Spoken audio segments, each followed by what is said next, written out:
Assalamualaikum warahmatullahi wabarakatuh. Sahabat cinta Islam, dimanapun kalian berada, semoga dalam lindungan Allah Subhanahu wa Ta'ala, dan mudah-mudahan mendapat keridhaan daripada Allah dan Rasul-Nya. Kali ini kita akan membahas dua dosa yang tetap mengalir meski sudah meninggal. Tapi sebelum melanjutkan ke pembahasan, kami sarankan untuk jangan lupa menekan tombol subscribe, like, dan juga notifikasinya agar selalu menyiarkan syiar Islam.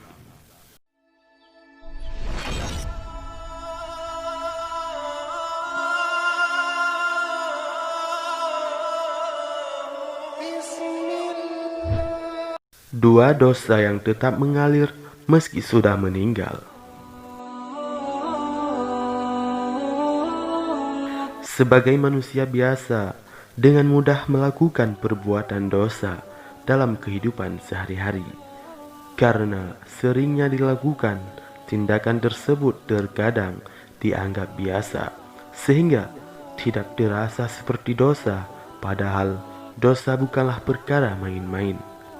Balasannya mutlak neraka yang sudah disiapkan Allah Subhanahu wa Ta'ala bagi hambanya yang ingkar. Ternyata setelah meninggal, tanggung jawab terhadap dosa maksiat yang pernah dilakukan tidak terputus begitu saja. Selama perbuatan maksiat tersebut masih berdampak dan berpengaruh kepada orang lain, maka dosanya akan tetap mengalir kepada pelakunya meski ia sudah meninggal. Apa saja dosa-dosa tersebut? Berikut ulasannya.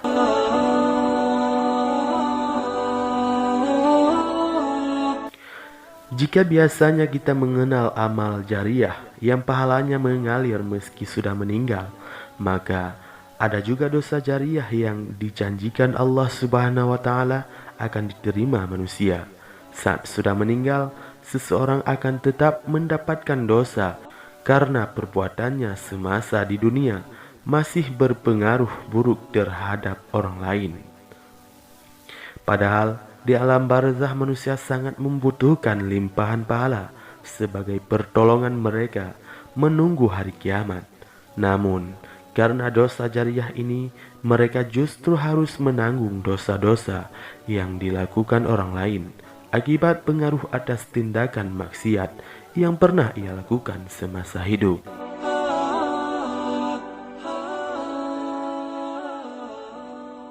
Sesungguhnya kami menghidupkan orang-orang mati, dan kami menuliskan apa yang telah mereka kerjakan dan bekas-bekas yang mereka tinggalkan, dan segala sesuatu kami kumpulkan dalam kitab induk yang nyata.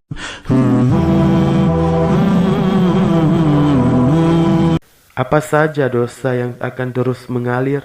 Yang pertama, menjadi pelapor maksiat. Pelapor merupakan orang pertama melakukan suatu tindakan, sehingga yang lain turut mengikuti. Pengikutnya bersedia meniru, baik dengan paksaan maupun tanpa diminta sama sekali.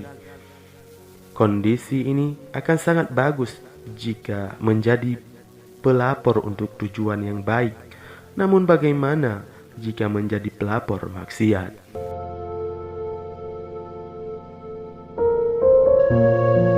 Dalam hadis dari Jarir bin Abdullah radhiyallahu an, Rasulullah sallallahu alaihi wasallam bersabda, siapa yang mempelapori satu kebiasaan yang buruk dalam Islam, maka dia mendapatkan dosa keburukan itu, dan dosa setiap orang yang melakukan keburukan itu karena ulahnya, tanpa dikurangi sedikit pun dosa mereka.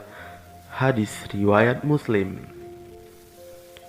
Orang yang menjadi pelapor ini sama sekali tidak mengajak orang di lingkungannya untuk membuat maksiat serupa. Ia juga tidak memberikan motivasi kepada orang lain untuk mengikutinya. Namun karena perbuatannya ini, ia berhasil menginspirasi orang lain melakukan maksiat serupa. Itulah mengapa anak Nabi Adam, Khabil, yang menjadi orang pertama yang membunuh manusia, harus bertanggung jawab atas semua kasus pembunuhan di alam ini. Nabi SAW bersabda, tidak ada satu jiwa yang terbunuh secara zalim, melainkan anak Adam yang pertama kali membunuh akan mendapatkan dosa karena pertumpahan darah itu. Hadis riwayat Bukhari.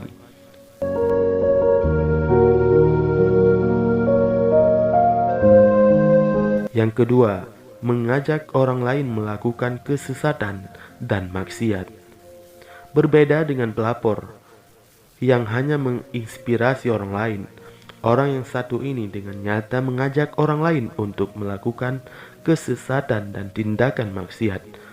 Merekalah merupakan juru dakwah kesesatan atau mereka yang mempropagandakan kemaksiatan. Dalam Al-Quran, Allah Subhanahu wa Ta'ala menceritakan bagaimana orang kafir kelak akan menerima dosa dari kekufurannya, belum lagi dengan dosa-dosa orang-orang yang juga mereka sesatkan.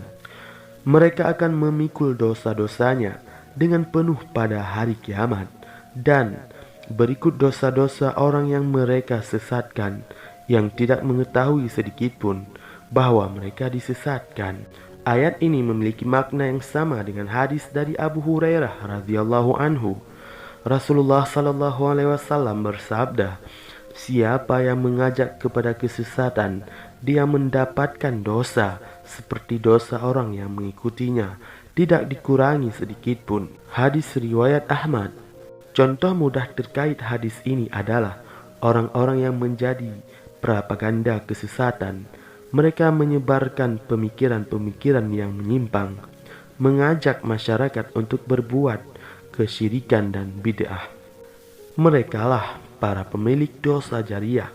Lantas, bagaimana dosa mereka selama masih ada manusia yang mengikuti apa yang mereka serukan? Maka selama itu pula orang itu turut mendapatkan limpahan dosa, sekalipun dia sudah dikuburkan. Termasuk juga mereka yang mengiklankan maksiat, memotivasi orang lain untuk berbuat dosa, sekalipun dia sendiri tidak melakukannya, namun dia tetap mendapatkan dosa dari setiap orang yang mengikutinya. Semoga kita lebih berhati-hati dalam bertindak dan lebih banyak melakukan amal saleh dibanding dosa-dosa maksiat, karena hidup tidak hanya semata di dunia, lalu selesai kita sudah meninggal. Namun perjalanan masih panjang untuk menuju kehidupan yang kekal. Wallahu a'lam bissawab. Semoga apa yang dikisahkan melalui firman Allah Subhanahu wa Ta'ala dan Rasulullah sallallahu alaihi wasallam menjadi pelajaran bagi kita. Amin ya rabbal alamin. Wassalamualaikum warahmatullahi wabarakatuh.